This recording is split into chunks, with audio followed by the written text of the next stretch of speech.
Cuma ada dua hal sih, antara produsernya emang serakah, atau emang produsernya tolol. Udah gitu aja.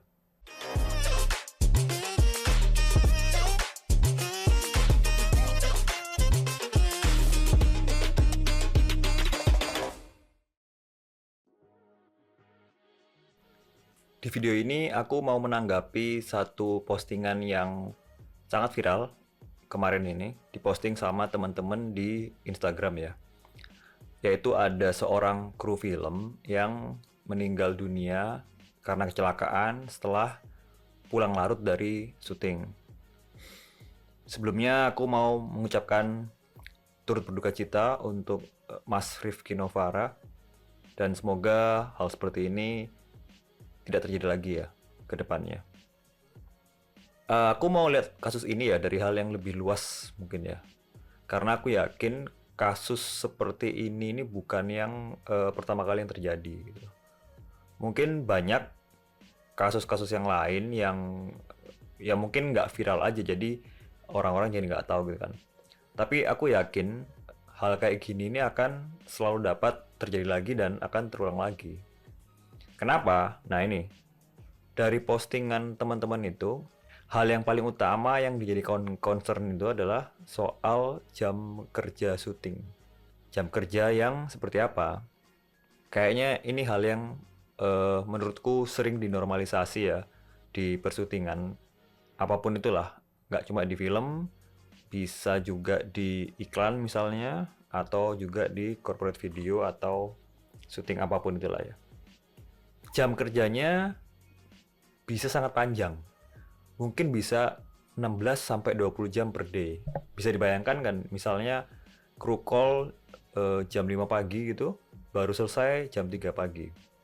Nanti crew call lagi jam 5 atau jam 6 pagi, baru selesai lagi setelah lewat tengah malam. Gitu terus setiap hari sampai selesai syutingnya. Ini kan jelas gak sehat ya. Pertanyaannya sekarang, kenapa hal kayak gini ini bisa terjadi? Kenapa kok kita nggak bisa membuat satu jam kerja syuting yang sehat gitu kan ya, yang nggak sepanjang itu? Dan disinilah permasalahan besarnya sebenarnya.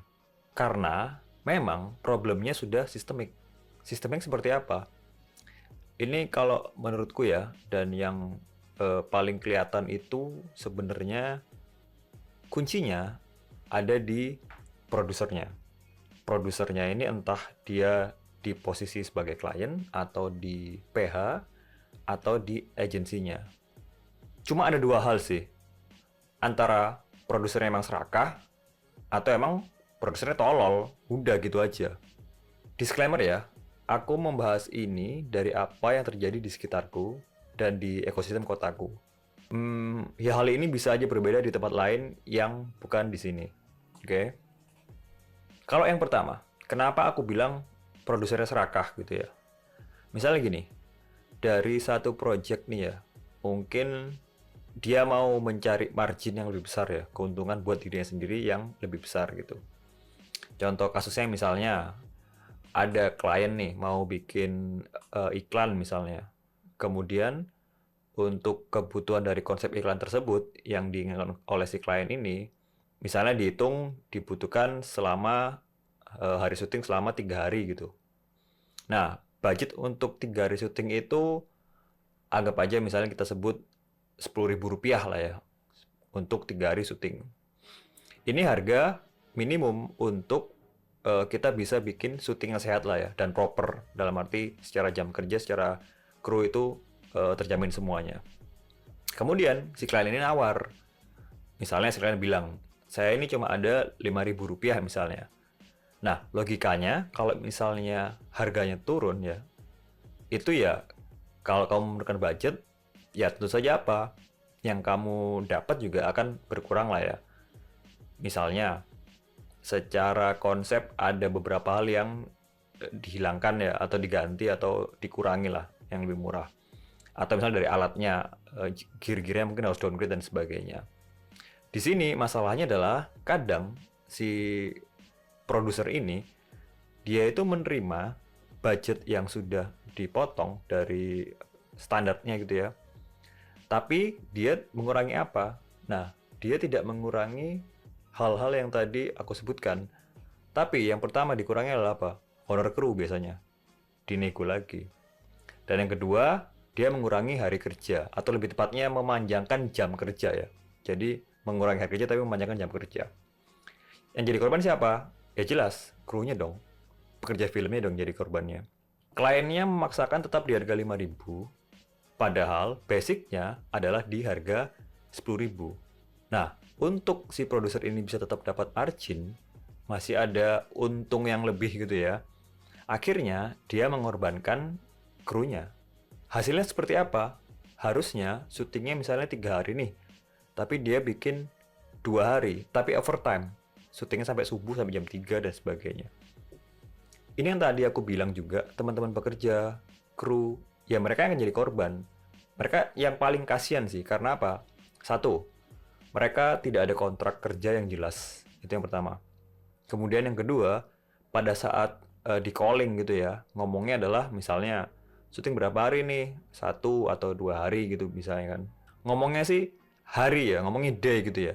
Tapi salahnya adalah, seharusnya menurutku, kita nggak bisa pakai istilah per day. Yang lebih tepat harusnya, dan yang benar adalah itu per jam, per hour gitu ya. Kerja berapa jam gitu loh, bukan per hari gitu kan. Kenapa? Karena kenyataannya ya tadi dibilangnya per day, tapi per day-nya mulai dari jam berapa? 5 pagi sampai jam 3 pagi lagi. Nah, itu kan bukan per day, itu hampir 24 jam kerja. Nah, itu aku rasa hitungannya bukan per day. Karena kalau sebenarnya, misalnya kalau kita ngomong UU Ketenagakerjaan lah ya, itu kan sebenarnya hitungan jam kerja. Ya memang ini kita nggak bisa pakai ini karena itu tadi kita masih belum dilindungi ya. Kalau misalnya contoh orang kantoran kan ya, itu kan kerjanya 8 jam per hari.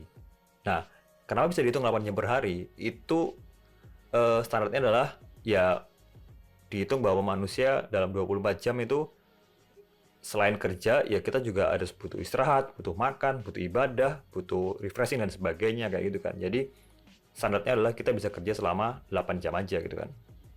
Oke, mungkin kalau misalnya di syutingan mungkin masih belum bisa achieve sampai 8 jam gitu ya. Mungkin yang paling minim adalah ya naik-naiknya 10 atau 12 jam gitu kan. Mungkin ya. Sebaiknya seperti itu memang. Tapi ya nggak sampai 20 jam juga kan. Harusnya kan kayak gitu kan. Kalau kayak gini, ya krunya dirugikan lagi. Bayangin, kru ini sudah kamu dibilang syuting 2 hari gitu ya. Tapi itu harusnya adalah kamu 3 hari kerja. Total jamnya itu harusnya 3 kali kerja gitu kan. Ruginya apa? Satu, secara bayaran kamu kurang dong. Karena harusnya kamu kerjanya selama 3 hari kerja. Dapat tambahan 1 hari lagi sebenarnya. Kalau misalnya tadi hitungan per day. Kedua, secara tenaga dan pikiran kamu tuh diperas banget gitu kan. Harusnya ideal seperti apa?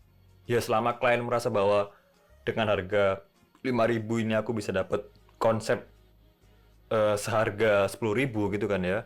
Ya pasti akan ya diambil-ambil aja lah sama klien. Ya pasti klien akan senang-senang aja gitu kan. Mungkin aku bilang ini nggak semua klien ya. Dalam arti oknum aja gitu kan. Atau memang klien itu memang nggak tahu gitu. Ya memang mereka nggak tahu aja. Di sini ini tugasnya kalian ya, kalau misalnya jadi seorang produser gitu ya, atau ya yang bikin syutingan lah ya, terutama yang bergerak di industri ini, misalnya PH atau agensi gitu kan. Nah, tugasnya adalah ya berikan edukasi dong kepada klien. Ya mungkin mereka nggak tahu gitu, dalam arti bahwa untuk apa ya, membuat satu project, kita mungkin butuh banyak kru, kita butuh banyak talent, banyak alat-alat dan sebagainya, dan itu nggak murah gitu kan. Ada standar harga tertentu yang itu harus kamu bayar gitu kan sebagai seorang klien untuk membuat satu video yang itu juga kebutuhanmu juga kayak gitu kan. Jangan lagi karena ini ngerasa kayak jasa lah manusia dan sebagainya, itu bisa dikurangi dan sebagainya. Nggak kayak gitu sih. Justru karena kamu membayar SDM ya, tenaga manusia, di situ kamu harus benar-benar bisa menghargai sih ya. Toh misalnya contoh ya, kamu beli kamera, harganya fix tuh. Misalnya 30 juta kan. Kita tahu harga kamera di market itu 30 juta gitu kan. Nggak mungkin dong kamu masakkan kamera yang harga 30 juta itu kamu beli dengan harga 15 juta misalnya. Nggak mungkin dong, nggak bisa dong. Kita ngomong kamera yang baru ya. Nah, tapi kalau manusia, ini kok bisa gitu kan. Dalam arti, kita bisa nurunin rate-nya dia gitu loh. Padahal yang mengoperasikan alat-alat itu ya manusianya gitu kan. Jadi kalau misalnya diomongin bahwa ini klien yang salah karena nggak punya budget dan sebagainya, eh, nggak juga sih sebenarnya. Ya, ya kita harus edukasi juga ke mereka bahwa untuk mencapai konsep tertentu ya, atau value tertentu atau kualitas tertentu gitu ya, ya kita butuh budget yang segini gitu kan. Nah itu tadi, jadi ya kita harus edukasi mereka juga dong. Ini tugas paling utama dari seorang produser gitu kan. Nah, kalau kamu seorang produser dan yang kamu itu pintar gitu ya, kamu udah tahu hitungannya secara tepat berapa sih budget yang harus dibutuhkan untuk sebuah konsep itu. Masuk ke nomor dua berarti. Kalau memang dia tidak serakah ya berarti dia tolol. Kenapa tolol? Sudah tahu budgetnya itu nggak masuk akal lah ya, nggak masuk hitungan dan sebagainya. Tetap kamu ambil atas dasar apa? Nanti iya daripada nggak ngerjain dan sebagainya. Nah akhirnya kamu sendiri yang kelabakan. Syukur-syukur kalau budgetnya itu ngepres ya, dalam arti kamu nggak dapet keuntungan gitu, tapi juga kamu nggak rugi-rugi banget misalnya. Tapi banyakannya sih pasti bakal rugi sih. Minimal waktu, tenaga dan sebagainya itu akan sangat terkuras banget gitu kan. Karena itu tadi kamu tuh nggak bisa ngitung gitu loh. Hitunganmu itu salah semua dan kamu tetap memaksakan untuk bisa mengerjakan proyek tersebut gitu. Akhirnya apa? Ya akhirnya itu yang membuat syutingan itu selalu panjang jam kerjanya. Menurutku ya dari sisi penyelenggara syutingannya ya, produserialnya ya, aku bisa bilang produser atau si PH-nya atau si agensinya ini, ya harusnya kamu ngasih tahu dong ke klien gitu ya, ngasih edukasi bahwa ya ini nggak bisa gitu kan. Jadi untuk kedepannya, kalau mereka mau pakai kamu lagi, ya mereka sudah tahu berapa harga dan sebagainya gitu kan. Tapi juga ya semoga semakin kesini klien juga udah pada paham ya bahwa sebenarnya kalau untuk permintaan konsep-konsep tertentu gitu, mereka sudah harus tahu lah berapa sih kira-kira budget yang dibutuhkan gitu kan. Minimum minimum budgetnya berapa. Jadi nggak asal asal nawar harga aja lah seperti itu. Kemudian kalau dari sisi pekerjaannya seperti apa? Nah, kadang ini teman-teman ini banyak juga yang terpaksa sih aku bisa bilang sih. Jadi menerima aja keadaan kayak gini. Karena apa? Ya biasanya jawabannya ya karena daripada nggak ada kerjaan gitu kan. Daripada dia nolak, dia nggak ada kerjaan juga. Kalau kayak gitu sih, ya hal kayak gini nggak bakalan bisa selesai. Ini jadi kayak aku tadi bilang, masalahnya ini sistemik gitu kan. Muter terus aja, muter terus gitu. Jadi ini kayak udah jadi kayak lingkaran setan sih. Kalau nggak ada salah satu pihak yang berani untuk memutus itu, ya nggak bakal bisa selesai gitu kan. Misalnya dari atasnya nggak ada yang mau berubah, dari bawahnya juga nggak mau berubah, ya nggak selesai juga gitu kan. Kemudian apa yang bisa dilakukan oleh teman-teman sebagai pekerja film? Kalau aku bisa bilang sih, ya teman-teman ini harusnya bisa bersatu ya. Mungkin berserikat istilahnya. Dalam arti apa? Kita punya satu pemahaman dan satu standar yang sama mengenai beberapa hal.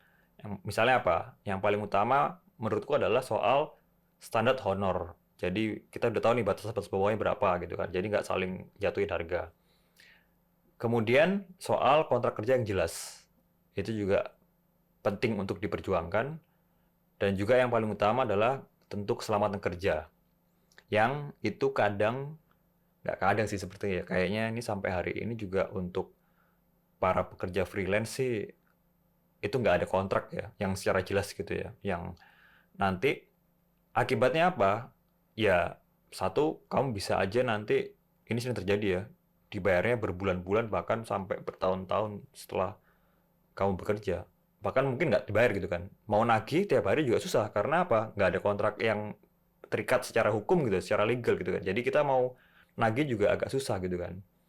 Jadi kan teman-teman itu sampai nunggu berbulan-bulan gitu kan untuk dapat biar bayarannya atau honornya ini turun gitu kan, udah cair gitu kan. Kemudian yang kedua asuransi. Ini yang sangat sering diabaikan. Jadi kalau misalnya amit-amit kamu terjadi kecelakaan pada saat syuting gitu ya, kayaknya sih nggak ada yang bakal mengganti biaya pengobatannya sih.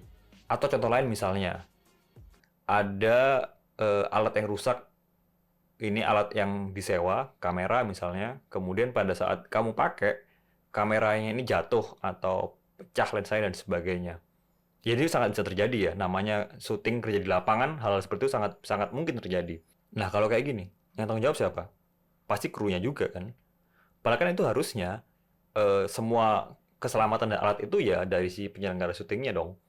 Siapa yang ngasih duitnya dan sebagainya gini kan. Nah, kenapa jadi si krunya ini yang udah bayaran udah kecil, masih dinego pula, jam kerjanya panjang, terus kemudian pada saat dia ngerusakin alat pada saat bekerja ya, itu dia juga yang harus bertanggung jawab gitu kan. Ya, lagi-lagi kita jadi korban gitu kan.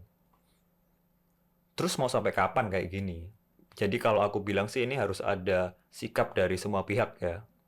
Kalau kita lihat ekosistemnya, di situ ada klien, kemudian di situ ada produser atau PH atau agensi, kemudian ada kru atau pekerja filmnya.